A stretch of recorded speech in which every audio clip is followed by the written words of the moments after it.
할렐루야. 이사야를 마치고 이제 이사야와 거의 이사야 선지자가 이제 활동하고 바로 그 직후에 이제 활동을 했던 이 예레미야 선지자의 이제 예언의 말씀을 이제 우리가 시작을 하게 되는데요. 예레미야는 이제 그 뜻이 여호와가 높이신다, 여호와가 던지신다라는 그런 뜻을 가지고 있고, 오늘 말씀에 보면 1절로 3절에서 이 예레미야 선지자의 그런 활동 연대가 이제 소개가 아주 친절하게 되어 있지요. 그리고 예레미야가 누구인지, 예레미야의 아버지는 누구죠? 제사장 hil기야입니다. 그러니까 아버지가 제사장이면 이 당시는 아버지가 제사장이면 아들도 제사장이거든요. 이제 철저히 이제 세습이 되었기 때문에, 그래서 이제 사실 예레미야도 제사장의 한 사람이다라고 볼 수 있고요. 그래서 오늘 그가 활동하던 시대를 요시야 13년으로 되어 있어요. 요시야 왕 13년부터 이제 예루살렘이 바벨론에 의해서 멸망을 하죠. 그죠? 다 이제 여기 보면 다 포로로 잡혀가서 70년 이제 포로로 잡혀가 생활하는데, 바로 그때 시드기야, 마지막 이제 유다의 왕이었던 시드기야 11년까지, 그래서 약 40년을 이제 동안 예언 활동을 했던 그런 선지자고, 우리가 잘 아는 것처럼 예레미야 선지자에게는 한 가지 별명이 붙어 있어요. 예레미야 선지자는 어떤 선지자다? 눈물의 선지자다라는 그런 이 별명이 붙어 있지요. 자, 그래서 오늘은 이제 그런 어떤 예레미야 선지자의 그 활동 연대나 이런 부분에 대한 소개를 넘어서 4절로 10절의 말씀에 집중하려고 하는데요.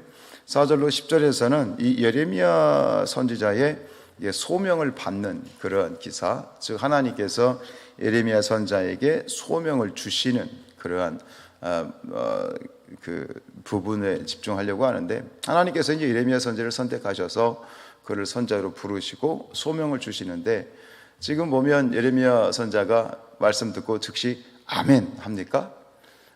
안 그러죠. 저는 이 구변이 약합니다. 이렇게 마치 구약에도 이런 사람이 하나 있었잖아요. 누구예요? 모세도 그랬잖아요. 저는 말주변이 없습니다라고 말했던 것처럼, 이 예레미야 선지자도 저는 구변이 부족합니다, 마치 겸손한 것처럼 그렇게 거부하지만, 하나님께서는 강권적으로 이 예레미야 선지자에게 명령을 하시고, 그리고 예레미야 선지자가 그것을 받아들이도록 이렇게 이제 요구하시는 장면이 나오죠. 모세도 그랬죠. 모세도 저는 못합니다. 그러니까 야, 네 형 아론이 있잖아. 그러면서 결국 하나님께서는 이 당신의 종들을 통해서, 즉 우리 사람을 통해서 일하는 걸 기뻐하십니다. 하나님께서는 함께 일하시죠. 당신 직접 안 하시고 함께 일하심을 기뻐하시고, 그리고 우리를 부르실 때, 우리에게 소명을 주시고 이렇게 부르실 때는 그것을 감당할 수 있도록 모든 여건을 충족시켜 주십니다. 즉 하나님께서 우리를 부르실 때는 할 수 있게 하시는 거예요. 제가 금식을 하도록 부르셨다면 하나님은 금식을 할 수 있도록 하시는 거예요. 여러분들에게 어떤 하나님의 부르심과 요청이 있다면 부담이 돼요. 사실 하나님의 부르심은요 늘 똑같은 원리인데, 지금 나의 믿음의 크기가 이 정도라면 하나님의 부르심은 나의 믿음의 크기보다 늘 커요. 그러니까 부담이 돼요. 선뜻 아멘할 수가 없어요. 그러나 믿음으로 아멘하면 그 나의 믿음보다 더 큰 믿음이 요구되는 그것을 할 수 있도록 여건을 주시고, 그리고 그것에 대해서 우리가 순종을 하게 되면 나중에 결과적으로 나의 믿음이 이만큼 성장되어 있는 것을 볼 수 있어요. 그러니까 이게 일거양득이란 말이 있잖아요. 내가 하나님의 종으로 부름을 받아서 하나님의 뜻을 받들어 드리는 그런 결과도 되지만, 또 한 가지는 나의 믿음이 그만큼 성장하게 되는 그런 축복이 있게 돼요. 어떤 모습이든 하나님의 부르심 앞에 믿음을 가지고 아멘하며 순종할 수 있는, 담대하게, 또 겸손하게, 두 가지가 필요하죠. 겸손하게 그러나 담대하게 나가는 우리가 모두가 되었으면 좋겠어요.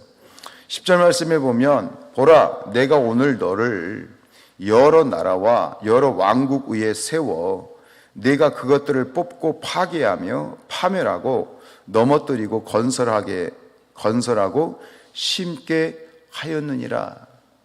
여기 보면 엄청난 고난이에요. 지금 보면 선지자로서 이제 이 예레미야를 부르셨을 때 예레미야에게 이런 말씀하시는 거예요. 내가 내 입으로 말씀을 선포하게 될 때 어떻게 된다? 여러 나라와 왕국이 내가 그것들을 뽑고 파괴하고 파멸하고 넘어뜨리고 건설한다. 무너뜨리고 세우는 것이 이제 내 입의 선포에 달려 있다. 어마어마한 일 아닙니까? 이 예레미야 선지자의 선포대로 그대로 된다는 거예요. 됐습니까? 안 됐습니까? 그대로 됐어요. 이게 뭐냐? 하나님의 부름받은 자의 대리자로서의 특권이에요. 특권입니다. 여기서 이 세운다란 말이 있잖아요. 10절에 보면 여러 왕국 위에 세웠다라는 이 세웠다는 말로 번역된 파카드라는 말인데 여기서 세웠다는 말은 이 최고의 권위를 가진 고위직을 임명할 때 쓰는 말입니다. 예를 들어서 성경에서 보면 애굽에서 전국을 관할하는 관리들, 지금으로 말하면 미국입니다. 미국의 이 관리들, 최고위직의 관리들을 임명한다든가 대제사장의 대리자 혹은 레위인의 대표, 성전 관리를 책임지는 성전 관리자의 감독자, 이런 사람들을 세울 때 썼던 말이 바로 여기 세운다라고 번역된 파카드라는 말입니다. 여러분, 하나님이 우리를 세우신다는 것은 이런 거예요. 최고의 권위, 하나님이 우리에게 최고의 권위를 부여해 주시고 하나님 나라에서 보면 가장 최고의 고위직으로 우리를 세우시는 거예요. 그게 하나님의 종이에요. 그 일에 대해서 그 일이 무엇인가가 중요한 것이 아니라 그 일에 하나님이 주시는 가치 부여가 바로 그런 것이라는 것이죠. 여러분, 지금 우리도 마찬가지죠. 성도들, 신약의 교회도 마찬가지예요. 여러분, 이 대표적인 말씀이 마태복음 16장 19절에 나와 있죠. 내가 천국 열쇠를 네게 주리니 네가 땅에서 무엇인지 매면 어디에서도 하늘에서 매일 것이고 내가 땅에서 무엇인지 풀면 어디에서 하늘에서 이게 하나님의 종들에게 주시는 특권이에요. 이게 바로 세운다라고 하는 뜻이지요. 역시 하나님의 대리자예요. 하나님의 종은 하나님의 대리자예요. 그래서 이 예수께서 죄사함과 모든 심판의 권세를 지니신 예수께서 당신의 사역을 대리하도록 우리에게, 하나님의 종들에게 그 권세를 부여하시는 거예요. 아멘. 어떤 내가 저 사람보다 높다 낮다, 내가 저 사람보다 크다라고 하는 그 특권의식의 문제가 아니라 이것은 자부심의 문제예요. 내가 하나님의 종으로서 하나님의 종이라고 하니까 여러분 목사라고 생각하시면 안 돼요. 하나님의 일을 하는 모든 사람들이 하나님의 종이에요. 아멘. 하나님의 종이에요. 하나님의 일을 하는 사람들은 내가 하나님의 일을 한다, 하나님을 대신해서 대리의 역할을 하고 있다라고 하는 그런 자부심과 긍지와 담대함이 필요한 거예요. 여러분, 세상의 검보다 성령의 검이 강합니다. 세상의 법보다 하나님의 법이 우위에 있습니다. 세상의 그 어떤 권세보다 하나님의 권세가 큽니다.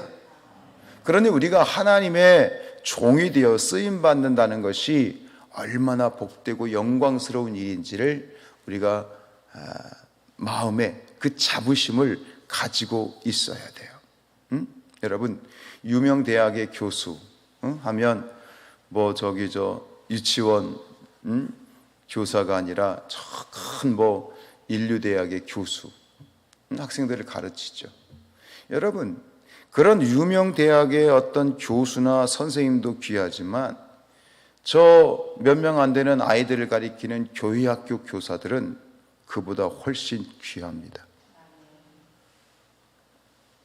입 바른 소리로 하는 것이 아니라 이런 자부심이 있어야 된다는 얘기예요. 교사들은, 교회학교 교사들은, 하나님 말씀을 가르치는 자들은 지식을 가르치는 것이 아니라 생명을 부여하는 거예요. 아주 유명한 가수, 세계적인 음악가나 그런 가수보다 하나님을 찬양하는 찬양대나 성가대가 훨씬 더 귀한 거예요. 아멘이에요? 음정도 맞지 않고 음색도 보잘것 없어도 하나님을 찬양하는 자리에서 하나님을 찬양하는 그 일, 그런 종의 역할이 세상의 그 어떤 노래하는 자보다 귀한 거예요. 유명한 음악가, 유명한 그런 최고의 피아니스트나 바이올리니스트나 음악가들, 연주들보다 저 건반에 앉아서 하나님의 찬양과 예배를 돕는 반주가 훨씬 더 귀한 거예요. 이게 바로 하나님의 종으로서의, 하나님의 일꾼으로서의 자부심이고 긍지인 거예요. 교회에서 교회를 위해서 섬기고 봉사하는 것, 성전을 청소하는 것, 주방에서 밥을 하고 저 교회를 화단에 물을 주는 것, 이게 그 어떤 일보다 하나님 보시기에는 천사도 흠모하는 영광스러운 일인 거예요. 하나님의 일을 하는 사람들은 이 믿음의 긍지와 자부심과 감사와 은혜가 있어야 돼요. 할렐루야. 일에는 크고 작은 일이 없죠. 내가 어느 기관에 내가 대표가 되고 귀한 일이지만 하나님이 보시기에는, 여러분 달란트 비유 아시죠? 5달란트를 받았던 2달란트를 받았던 보시면 똑같았어요. 5달란트 받은 자나 2달란트 받은 자나 그것에 대해서 주님의 평가는 똑같았어요. 내가 어떤 일? 작은 일에 충성하였다고 그랬어요. 작은 일. 그것은 평가절하의 문제가 아니라 우리의 어떤 크고 작음의 문제가 아니에요. 그리고 내가 내게 큰 일을 맡기겠다 그랬으니까 어떤 거창한 직분이나 거창한 어떤 지위에 대한 얘기가 아니에요. 오히려 잃어버리는 하나의 영혼, 한 영혼이 천하보다 귀한 것이죠. 우리는 그거를 자꾸 세상적인 가치관으로 판단해요. 큰 기관, 큰 일, 큰 프로젝트, 많은 사람들이 모인 큰 집단의 어떤 대표, 그게 아니라 하나님의 눈에서는 한 영혼을 위해서 몸부림치고 그 한 영혼을 위해서 구원하기 위해서 기도하고 애쓰며 노력하는 것이 세상의 그 어떤 것보다 큰 거지. 그러니 하나님 앞에서 우리가 하는 이 몸부림과 하나님 앞에 우리가 드려지는 모든 이 하나님의 종으로서의, 하나님의 일꾼으로서의 모든 일들은 똑같이 귀하고 존귀하고 하나님이 기뻐하시고 똑같은 거예요. 저와 여러분이 하나님의 부름받은 종으로서 내가 어떤 일을 하든지 누가 알아주든 몰라주든 그게 무슨 의미가 있어요? 사람들이 알아주는 자리에 있는 사람일수록 더 조심해야 돼요. 교만해지고 사람들이 모르는 곳에서, 전혀 보지 않는 곳에서 섬기는 것이 하나님이 보시고 왼손이 하는 일을 오른손이 모르게 해라. 하나님이 부여하시는 그 가치 가운데에서 자긍심과 감사와 능력과 축복의 은혜가, 그 은혜를 누리는 저와 여러분들 될 수 있기를 주님의 이름으로 축복합니다.